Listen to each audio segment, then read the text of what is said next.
கர்த்தரின் சத்தம். கர்த்தருடைய நாமம் மகிமைப்படுவதாக.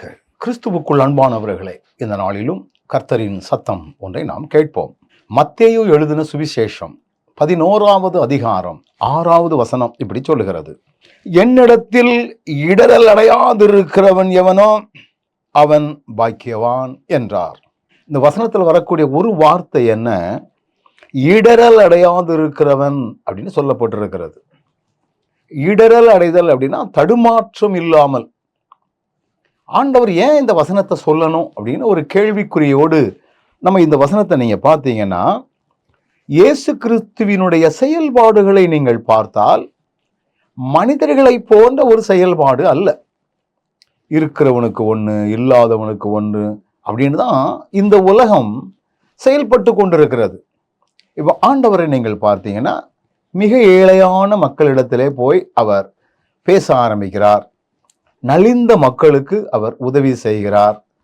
அதே நேரத்திலே பொறுப்பில் இருக்கக்கூடிய ஆசாரியர்களுக்கெல்லாம் அவர் எதிர்த்து நிற்கிறார்.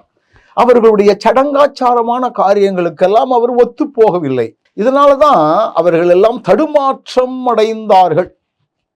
எனக்கு அன்பானவர்களே, அவரை பின்பற்றக்கூடிய நாம் தடுமாற்றம் இல்லாமல் நாம் ஆண்டவரை சேவிக்கின்ற மக்களாக இருக்கணும். அப்படி இருந்தா நம்ம பாக்கியவான். சிலரை ஆண்டவர் வேலைக்கு அமர்த்தினார்.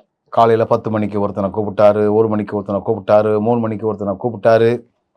கடைசியில சாயங்காலம் 5 மணிக்கு எல்லாத்துக்கும் சம்பளத்தை கொடுத்து அனுப்புறாரு. காலையில வந்தவனுக்கும் அதே சம்பளம், சாயங்காலம் வந்தவனுக்கும் அதே சம்பளம். அப்ப இது மக்களுக்குள்ளே ஒரு பெரிய ஒரு வித்தியாசமான எண்ணம். இன்னைக்கு இவருக்கு என்னையா, யாரு அதிகமா உழைச்சா அது தக்கன சம்பளம் கொடுக்காண்டாமா அப்படியெல்லாம் பேச ஆரம்பித்தார்கள். ஆனா ஆண்டவர் சொல்லுகிறாரு, எனக்கு உள்ளதை நான் யாருக்கு எவ்வளவு கொடுக்கணுங்கிற உரிமை எனக்கு இருக்குது. அப்ப இதெல்லாம் பார்க்கும்பொழுது இடரல் வருவதற்குரிய வாய்ப்புகள்.